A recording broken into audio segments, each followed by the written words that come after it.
नमस्कार. हिंदुस्तान पोस्ट मध्ये मी सुप्रीम मस्कर आपलं स्वागत करतो.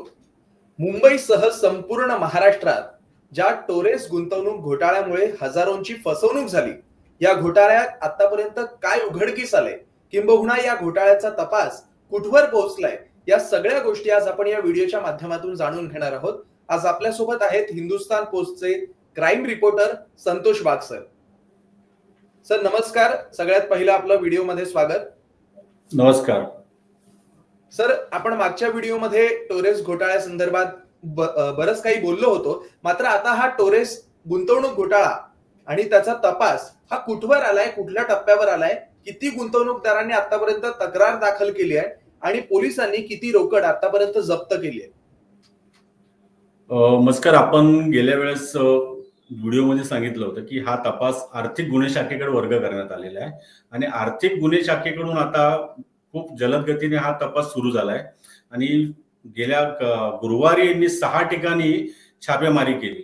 त्यात 3 ठिकाण असे आहेत की ज्या ठिकाणी हे आरोपी राहत होते, जे आरोपी अटक केलेले, त्यांच्या घरी सर्चिंग केलंय, शोध मोहीम राबवली आणि 3 जे टोरेसचे जे कार्यालय आहेत त्या कार्यालयामध्ये सुद्धा शोध मोहीम घेतली.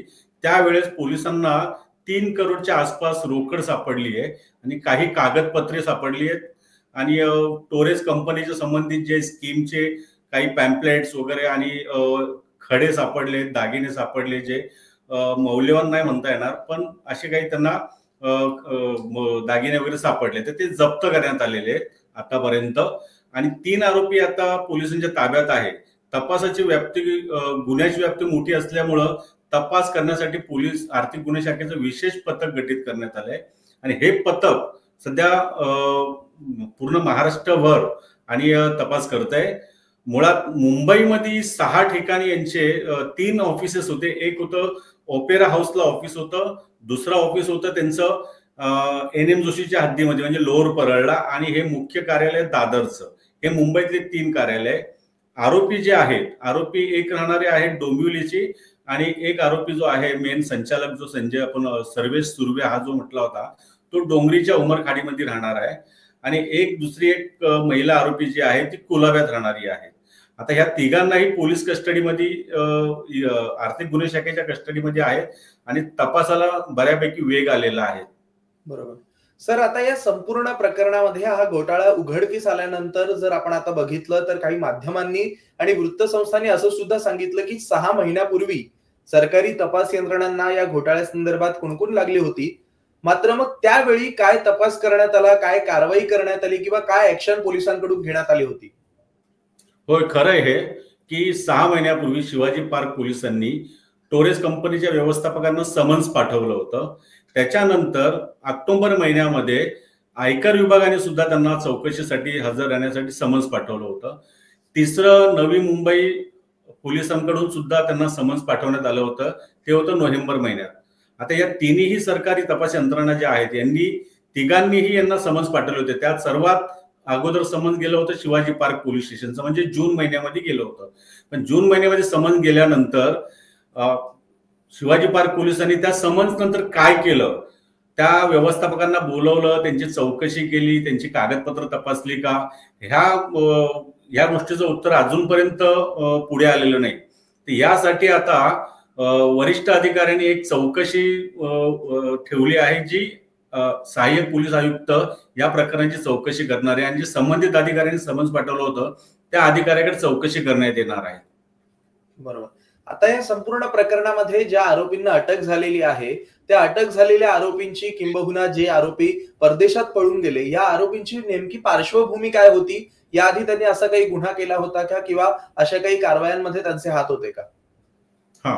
याच्यामध्ये असं झालं की आता आरोपी पोलिसांच्या ताब्यात 3 आरोपी आहेत आणि 2 आरोपी हे परदेशात पळून गेल्याची संशय पोलिसांनी व्यक्त केला. त्यांच्या विरुद्ध लुकआउट नोटीस सुद्धा जारी करण्यात आलेली आहे. आता हे असं पोलिसांच्या तपासात असं आलंय की रशियामध्ये सुद्धा यापूर्वी या आरोपींनी याच प्रकारची फसवणूक केल्याचं जवळजवळ समोर येत आहे. मात्र अद्याप पोलिसांच्या हाती तिकडचं काहीही पुरावे लागले नाही. मात्र एक जो आरोपी आहे, तो एक महिला आरोपी जी आहे ती युक्रेनला पळून गेली आहे आणि तौफिक रियाज नावाचा जो आहे तोच एक आरोपी जो आहे तो इंडियन आहे आणि मेन युक्रेनला गेलेली महिला ही पण त्याची फाउंडर होती.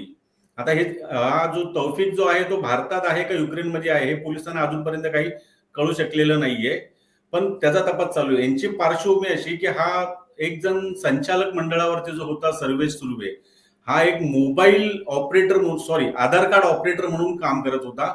त्याला या कंपनीने आपल्याकडे बोलवून की याला संचालक बनवलं आणि त्याला फक्त सिग्नेचर अथॉरिटी दिलेली आणि तो हा त्या ठिकाणी सिग्नेचर अथॉरिटी म्हणून बसला होता. त्याचं असं म्हणणं आहे की मला या बाबतीमध्ये काहीच माहिती नाहीये. दुसरे जे 2 आरोपी आहेत, तानिया नावाची ती आहे, ती एक आरोपी आहे आणि एक दुसरी व्हॅलेंटिना नावाची आरोपी आहे. या दोघी परदेशी आहे. याच्यापैकी जी व्हॅलेंटिना आहे तिने एक इंडियन भारतीय व्यक्तीबरोबर लग्न केलंय, त्यामुळे ती भारतातच राहते. आणि जी तानिया आहे ती भारताच्या बाहेर रशियामध्ये राहते.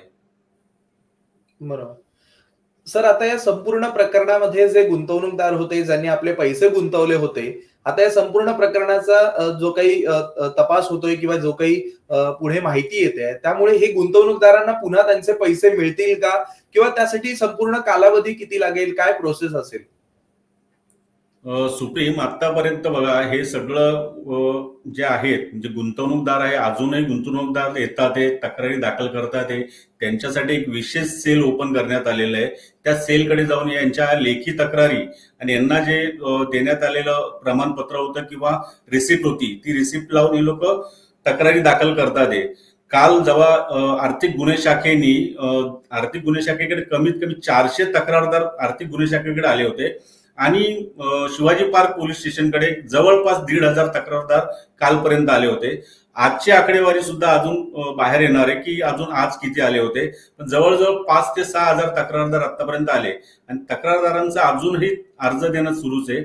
आणि तपासाची व्याप्ती एवढी मोठी असल्यामुळं की हा तपास जोपर्यंत पोलिसांकडे आहे तोपर्यंत रिकव्हरी, जप्ती करणे आणि या सगळ्या गोष्टी, आतापर्यंत पोलिसांच्या हातात एवढं काही 3 करोडच्या आसपास कॅश लागलेली आहे. आणि हे पैसे गुंतवणूकदारांना कधी मिळणार हे सांगणं सध्या काही अवघड आहे.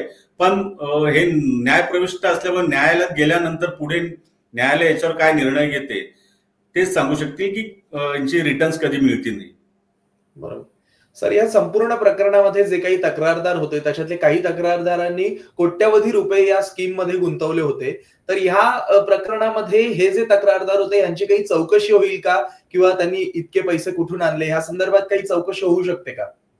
नक्कीच आयकर विभागाकडून यांच्याकडे चौकशी होऊ शकते आणि यांना विचारलं जाऊ शकते की तुम्ही एवढे पैसे आणले कुठून आणि ह्या पैशांचा काही हिशोब आहे का तो त्यांना द्यावा लागेल. पण काही तक्रारदारांचं असं म्हणणं आहे की आम्ही घर गहाण ठेवले, काही कर्ज काढलेत आणि आम्ही या टोरेस कंपनीमध्ये पैसे गुंतवणूक केली होती. आता हा नंतरचा भाग आहे की यांनी पैसे कुठून आणले, यांना तर हिशोब द्यावाच लागणार आहे. आयकर विभाग त्यांच्याकडे चौकशी करेल आणि त्यांच्याकडून त्यांच्या चौकशीमध्ये हे पैसे आले कुठून हे नक्की कळू शकेल आपल्याला. सर, सुरुवातीला जी माहिती हाती आली होती त्या माहितीनुसार असंही सांगितलं जात होतं की काही पोलीस अधिकाऱ्यांनी सुद्धा या स्कीम मध्ये पैसे गुंतवले होते. त्यामुळे या संपूर्ण प्रकरणामध्ये असे काही म्हणजे धनाढ्य लोक आहेत का, किंवा ज्यांनी पैसे गुंतवलेत मात्र ते अद्याप समोर आलेले नाहीत तक्रार घेऊन, असं काही शक्यता असू शकते का? नाही, नक्कीच. कारण बरेच जण असे आहेत ज्या वेळेस या कंपनीने मोठमोठे स्कीम, मोठमोठ्या बक्षिस जाहीर केली होती, तर एक तर मोटर गाडी, आयफोन्स या प्रकारचे मोठमोठे त्यांनी आमिष दिलं होतं आणि 1 करोडच्या वरती गुंतवणूक करणाऱ्यांसाठी ही स्कीम त्यांनी लागू केली होती. बऱ्याच जणांना मोटारी मिळाल्या आहेत आणि बऱ्याच जणांना मोबाईल फोन, आयफोन्स वगैरे मिळालेले आहेत. आणि मोठमोठे जे गुंतवणूकदार आहेत कोट्यावधीच्या ह्याच्यात अजूनपर्यंत ते समोर आले नाही. याच्यामध्ये एकच मोठा गुंतवणूकदार जो आहे आपला भाजी विक्रेता, तोच समोर आलेला आहे. आणि बाकीचे आता गुंतवणूकदारांना अजून येणं सुरू आहे. जर आतापर्यंत 5,000च्या आसपास गुंतवणूकदार आल्याची शक्यता आहे. आता बाकीचे काही मोठमोठे गुंतवणूकदार आहेत ते सानपाडा, मीरा रोड, कल्याण या ठिकाणी सुद्धा आहेत. कदाचित त्या ठिकाणी सुद्धा यांनी तक्रारी दाखल केलेल्या असतील. आता तो पुढचा भाग आहे की अजून हे तक्रारी आपल्याकडे दिलेल्या आहेत की नाही हे आपल्याला कळू शकेल. बरोबर, धन्यवाद सर, आपण या संपूर्ण चर्चेमध्ये सहभागी झालात त्याबद्दल. एकंदरीत टोरेस गुंतवणूक घोटाळा आणि त्या घोटाळ्यानंतर उघडकीस येणाऱ्या घटना, मिळणारी माहिती ही खरंच धक्कादायक म्हणायला हवी. मात्र हा घोटाळा ज्या पद्धतीनं झाला, ज्या पद्धतीनं लोकांची फसवणूक झाली हे चुकीचंच होतं. मात्र हा घोटाळा कशा पद्धतीनं उघडकीस येतोय, पोलिसांचा तपास कशा पद्धतीनं सुरू आहे, या सगळ्या गोष्टींची आपण या व्हिडिओच्या माध्यमातून चर्चा केली. व्हिडिओ आवडल्यास नक्की शेअर करा, जास्तीत जास्त लोकांपर्यंत पोहोचवा आणि अशा पद्धतीनं लोकांची फसवणूक होऊ नये यासाठी प्रयत्न करा. धन्यवाद.